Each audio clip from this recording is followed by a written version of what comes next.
Hi, my name is Brian Pollock. I'm the manager of STEM resources at Cincinnati Museum Center. We're partnering with Kent State University researchers, COSI, and La Soup, a local nonprofit food rescue based in Cincinnati, to bring you some food science programs. I'm here in my kitchen today, and I'm gonna just sort of raid my pantry and see what we can come up with, and see if we can put a recipe for you today.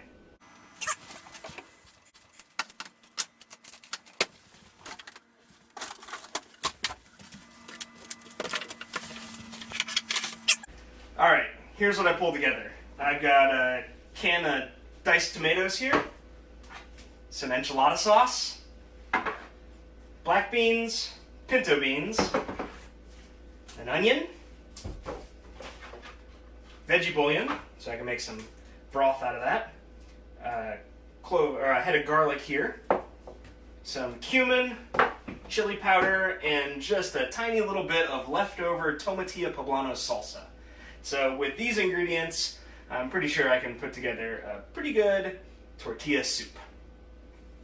We're going to be cooking today, and so there's a couple of hazards going to be involved we want to make sure that we address right off the bat. We're going to be using knives today, which are sharp, and the stove, which can be hot.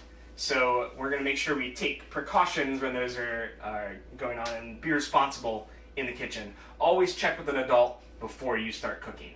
And before we cook anything, we need to wash our hands. So I'm going to do that, and then we'll get back to it, and we'll start cooking. All right, I washed my hands. I grabbed one more thing. I like corn in my tortilla soup, so I grabbed a bag of frozen corn. You could use canned corn too, but frozen's what I got on hand. And if you are using canned corn, you want to do the same thing we're doing with the beans. So I opened the beans up, and I went ahead and drained them. The canned beans have a lot of liquid in there, and that's got a lot of starches and some salt in there. It's also brown, and it's going to turn the soup brown, which is pretty unappetizing. Canned corn has a lot of chemical called dimethyl sulfide in it. It's the taste of canned corn, and it tastes real canned if you use that. So I'll drain those out. The recipe calls for 10 ounces of frozen corn. This is a 12-ounce bag. I like frozen corn. I'm going to put it all in. I also opened up my can of tomatoes. I am not draining that though. I really want the flavor of the juices that are inside the canned tomatoes. I opened up my enchilada sauce. Normally this is the smaller, I think it's a 10 ounce or 9.5 ounce can of enchilada sauce. I got a big one, so I'm going to measure about half of this and put it into my soup and save the rest for later. The things that I have left to do then, I'm going to chop my onion, and this is a big onion, so I'm only going to use half of it. And then I pulled off 2 cloves of garlic, and I'm going to mince those. That means to cut them up real small. So to mince these, they have a sort of a paper wrapper on them, and the easiest way to remove it, I think, is just put your hand right over top and push down, and it'll crack that wrapper, and then you can just sort of peel it off real easy. I got a little bowl here to catch all my trash, so I don't have to keep running over to my compost container constantly. Alright, and we'll take that paper off there, mince that up real good, and chop our onion. The other thing I'm going to do is I'm going to measure out my spices ahead of time. Now the reason we're getting everything prepared ahead of time is we want to create something called mise en place, which is where we have all of our ingredients ready to go, and that way when it comes time to cook, we're not trying to prep anything last minute. We don't have to measure anything because things are going to move pretty quick in this recipe. The onions only cook for about 2 minutes before they're ready to go, and then the garlic and the spices only cook for about another minute before it's time to throw everything else in. So if we were busy measuring out all of our spices during that time, we might miss our window and have things start to burn or overcook. Alright, so that's our garlic all minced, ready to go in a bowl. I'm going to get my onion here, and I'm just going to cut it in half this way.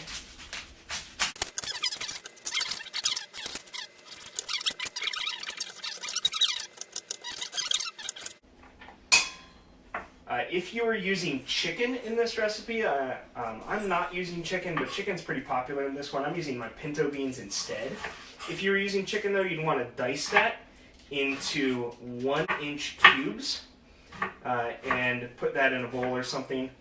And then anything that touches raw chicken, you want to make sure that you wash right afterwards. So the knife, the cutting board, your hands, wash all that stuff. We don't want to leave it anywhere for bacteria to grow and potentially give us some food poisoning and get us sick a little bit later.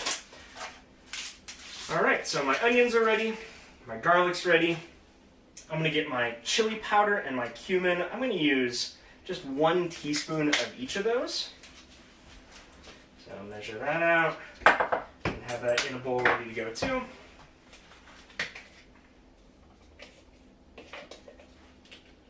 I'm using veggie bouillon cubes, but you could use sort of a canned broth or something like that. That'd be fine if you wanted to. And I have some water. I'm going to be adding water to mine because I don't have canned broth. A lot of people like to use chicken broth in this too, but I'm using veggie today. Alright, so that looks like everything is sort of ready to go. I'm going to open up my frozen corn so we don't have to wait on that at the last minute. Alright, frozen corn is open. And looks like we're ready to go. So now what I'm going to do is I'm going to take my pot, I've got it on my burner here. I'm just going to put it on sort of a medium heat and add some oil to this. It doesn't really matter too much what kind of oil you use, just as long as it's not too strong of a flavor. I'm going to use olive oil today. And I'm going to just put, I don't know, maybe a tablespoon or so in the bottom of this pot. And that's going to heat up. And then I'm going to put my onions in. My onions are going to cook pretty quick. Onions have some starches in them, and they have an enzyme called amylase. So that amylase at the right temperature is going to convert those starches into sugars, but we're only going to cook this for about 2 minutes or so. So there won't be a lot of time for the starch to convert to sugar, so it won't be too sweet. But it will soften these onions and make them a lot less astringent, and also make them a little bit translucent. Alright, so it looks like this is ready to go, so I'm just going to take my onions and dump them in the pot. And we should hear them starting to sizzle.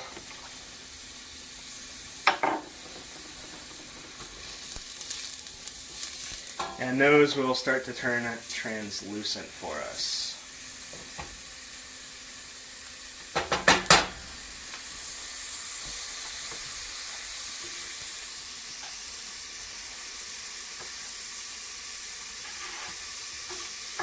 Alright, so about, 2 minutes or so on these onions should be good.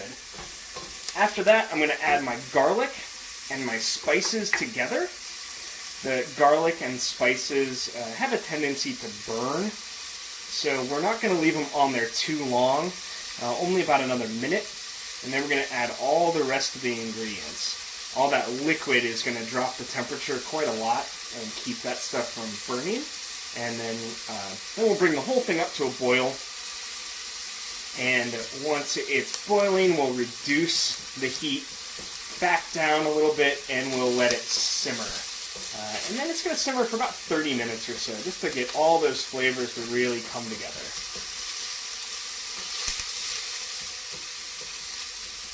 Alright, those onions are starting to turn translucent. We don't want them to go brown because that's really going to change the texture and the flavor. So we just want them sort of translucent. That looks pretty good. I'm going to add my garlic and my spices. And we're really only cooking this for about a minute, just until we can really start to smell all of those spices. The spices will sort of toast a little bit, and the garlic will start to soften and cook. Once we can really, really smell it, that's about good enough.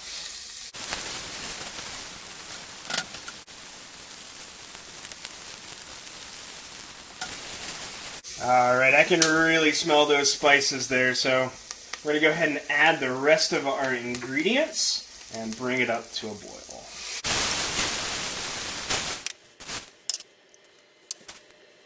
Now the recipe I usually use for this calls for canned green chilies. I didn't have any canned green chilies, so I'm using this leftover Tortilla poblano salsa. It's going to give us a similar sort of tangy sourness and just a little bit of spiciness too. So I'm going to add that now too.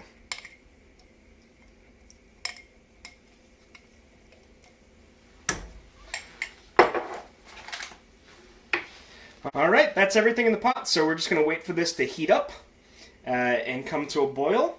And then we'll turn down the heat and let it simmer for about 30 minutes. Now, while it's cooking, is a good time to think of what kind of questions can we answer in the kitchen. So anytime that we cook, we're going to be adding heat to our ingredients, and there's going to be some chemical reactions happening. And those chemical reactions are going to change the way that our food tastes, smells, how it looks, how it feels, and even sometimes how it sounds. So what kind of things can we do with that? And what kind of questions can you answer? Like, why would I turn the heat back down after it starts to boil? Wouldn't it be better to boil it all right away? That way I get to eat sooner? What's different about that higher temperature versus a lower temperature? Or what would happen if I cooked the onions at a different temperature for a lot longer? Would it change the way my soup tastes? There's tons of questions you can ask when you're in the kitchen. And the fun thing about cooking is that we're doing these chemistry experiments, and so we can answer all kinds of questions as we go. We can change our ingredients. How would it be different between tomatillo poblano versus canned chilies? What would happen if I totally forgot to put the beans in my recipe? Would it still taste as good? I don't know. I don't really feel like doing that experiment today, though. All right, we're going to let that cook, and we'll come back at the end and see how it is. All right, we're back. Soup's done, so I'm going to give this a quick stir and pour myself a bowl. Now, after the soup is cooked, you can add some things at the end. A lot of people like to add crushed up tortilla chips in this. You can also add cheese or sour cream. I'm going to add a little bit of lime to mine. I think the acidity from the lime really helps bring these flavors together. Gives it a nice pop. All right, I'm going to give this a bit of a taste. Let it cool down for a second here.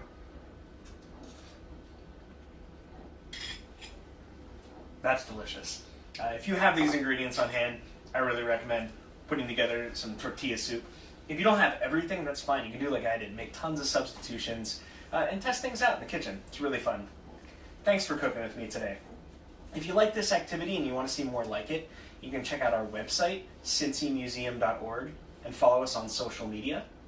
I really look forward to seeing you guys when the museum opens back up again. You can find me all over the place, usually in the Museum of Natural History and Science. So I look forward to seeing you when we reopen.